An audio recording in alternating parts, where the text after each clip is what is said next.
వృశ్చికం వారికి గనక చూసుకున్నట్లయితే ప్రధానంగా ఇక్కడ గురువు అష్టమ స్థానంలో ఉంటూ అష్టమము, భాగ్యము, దశమము ఈ స్థానాల్లో ఉన్నప్పుడు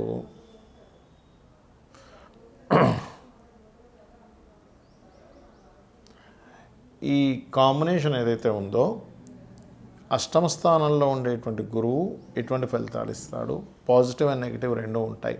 భాగ్యంలో ఉంటాయండి, దశమంలో ఉంటాయండి అనేటువంటి విషయాలు చెప్తుంది. నేనైనప్పటికీ చెప్పిస్తుంది సాక్షాత్ లలిత అమ్మవారిగా భావిస్తూ ఇక్కడ ప్రధానంగా ఈ గురువు ఎప్పుడైతే దశమంలో కేతు ఉండి మళ్ళా దశమంలో గురువు రావడం, భాగ్యంలో గురువు వెళ్ళడం, ఈ యొక్క ఫలితాలు ఎలా ఉండబోతున్నాయి ఏమిటి అనేటువంటి విషయాలు కనుక చూసుకున్నట్లయితే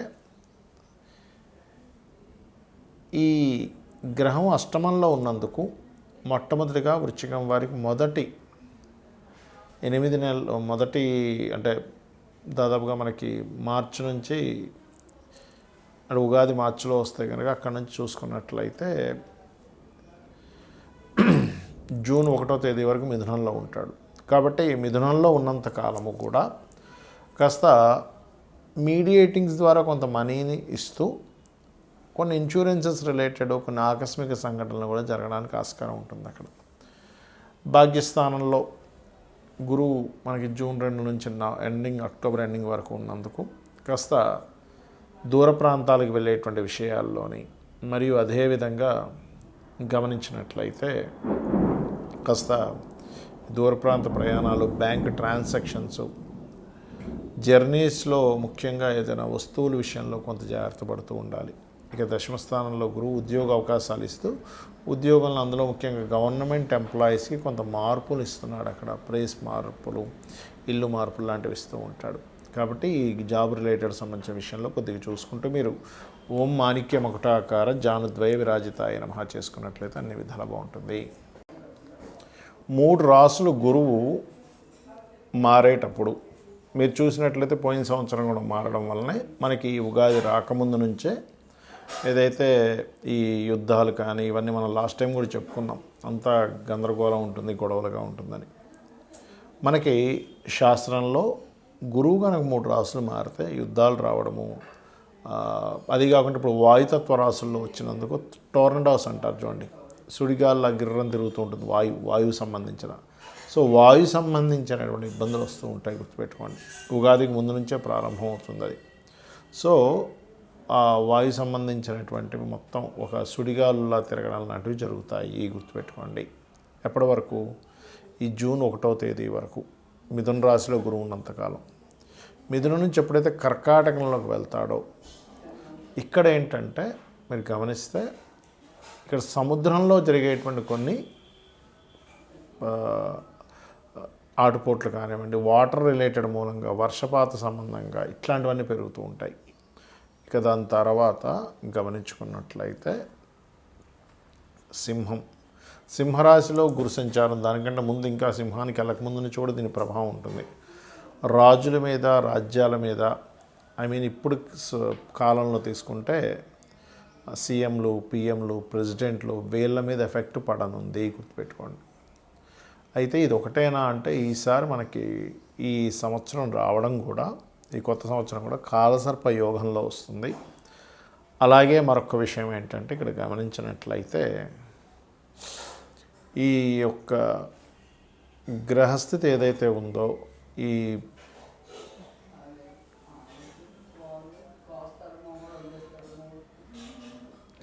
కాంబినేషన్ ఏదైతే ఉందో, ఈ శని రాహుల యొక్క ప్రభావం గురువు మీద ఉన్నందుకు, ఈ సంవత్సరం రాజు గురువైనందుకు, గురువు వాయుతత్వ రాశిని, జలతత్వ రాశిని, అగ్నితత్వ రాశిని ఈ 3 రాశుల్ని టచ్ చేసుకుంటూ మారుతున్నాడు. కాబట్టి అగ్ని, జల మరియు వాయు సంబంధించినటువంటి ఇబ్బందులు రానున్నాయి. కాబట్టి మీరందరూ కూడా నవగ్రహాల్లో ముఖ్యంగా శని, రాహు, గురువు, కేతు, కుజుడు వీలైతే ఈ గ్రహాల దగ్గర దీపారాధన చేయడము మరియు చండీ వినడము, చండీ పారాయణం చేయడము ఇవి ఖచ్చితంగా చేయండి. వీటి వల్ల ఏమవుతుందంటే ఈ ప్రకృతి విపత్తుల వల్ల, యుద్ధాల వల్ల ఎటువంటి ఇబ్బంది కలగకుండా ఉంటుంది, గుర్తుపెట్టుకోండి. అలాగే మరొక విషయం ఏంటంటే ఇక్కడ గమనించినట్లయితే ఈ యొక్క కాంబినేషన్ ఏదైతే ఉందో పర్టికులర్గా మనకి గమనించుకున్నట్లయితే ఈ యుద్ధ సంబంధించింది అనుకోండి, లేకపోతే ఇవన్నీ పెరుగుతున్నాయని చెప్పుకున్నాం కదా. ఈ 3 రాశులు మారుతున్నందుకు మరొక విషయం ఏంటంటే మిథున రాశిలో ఉన్నప్పుడు ఈ కమ్యూనికేషన్ రంగాలకు సంబంధించిన, ఈ సిగ్నల్స్కి సంబంధించిన ఇటువంటి విషయాల మీద దాని ప్రభావం పడనుంది, గుర్తుపెట్టుకోండి. అలాగే మరొక విషయం ఏంటంటే ఒక రకంగా చెప్పాలంటే ఇది 3వ ప్రపంచ యుద్ధమే, ఇంక దానిలో ఎటువంటి సందేహం లేదు. ఎందుకంటే మనకి శాస్త్రంలో గురువు కనుక 3 రాశులు మారినట్లయితే 7 కోట్ల జీవరాశులకి ఇబ్బంది అని చెప్పడం జరుగుతూ ఉంటుంది. 7 కోట్ల జీవరాశులకి. కాబట్టి ఇలాంటి విపత్తులు ఎప్పుడు జరుగుతాయి? పెద్ద పెద్ద తుఫాన్లు రావడం వల్ల, టోర్నడోస్ అంటూ ఉంటారు, మనకి విదేశాల్లో ఎక్కువగా వస్తుంది. అలాంటివి సుడిగాళ్ళు తిరిగేటువంటి, అంటే ఒక రకమైనటువంటి టోర్నడోస్, అంటే ఒక గాలి గిర్రం తిరుగుతూ అన్నింటిని ఎత్తుకుపోయి తిప్పేస్తుంటుంది. మీరు యూట్యూబ్లో కొట్టండి వస్తుంది టోర్నడోస్. ఎందుకంటే వాయురాశుల్లో ఈ ప్రభావం ఉన్నందుకు, వాయుతత్వ రాశుల్లో గురువు యొక్క ప్రభావం ఉన్నందుకు, గురువు యొక్క రాశులు మారినందుకు. కాబట్టి ఈ గురు రాశుల్లో ఉన్నంతసేపు కూడా ఏంటంటే మీకు కాస్త ఎవరితోనే ఏదైనా మాట్లాడేటప్పుడు కాస్త జాగ్రత్తగా మాట్లాడాలి. చిన్న చిన్న విషయాలకు కూడా మిస్కమ్యూనికేషన్స్ అవుతూ ఉంటాయి సామాన్య ప్రజలకి. అలాగే కాస్త ఫ్లైట్ల మీద ప్రయాణం చేసేటప్పుడు కూడా సామాన్య ప్రజలు ఈ యొక్క జూన్ 1వ తేదీ వరకు కొంత జాగ్రత్తగా ఉండాలి. ఇక జూన్ 2 నుంచి అక్టోబర్ ఎండింగ్ వరకు వాటర్ మీద వెళ్ళేది, లేకపోతే వాహన సంబంధించిన వాటి మీద మీరు గమనిస్తే లాస్ట్ ఇయర్ కూడా మనకి అతిచారంలో గురువు ఎప్పుడైతే మిథునం నుంచి వృషభం నుంచి మిథునం నుంచి కర్కాటకంలోకి ఎంటర్ అవ్వగానే విపరీతమైన యాక్సిడెంట్స్ అయ్యాయి. మీరు గుర్తుపెట్టుకోండి, చాలా యాక్సిడెంట్స్ విపరీతంగా అయ్యాయి. ఏమిటిది? తెల్లవారితే లేస్తే చాలు యూట్యూబ్ ఓపెన్ చేసినా, పేపర్ ఓపెన్ చేసినా సరే ఎప్పుడు యాక్సిడెంట్సే ఉన్నాయి. కాబట్టి జూన్ 2 నుంచి అందరూ కూడా ఈ యొక్క అక్టోబర్ ఎండింగ్ వరకు కూడా వాహనం మీద వెళ్ళేటప్పుడు కాస్త జాగ్రత్తగా వెళ్ళండి, గుర్తుపెట్టుకోండి. ఇక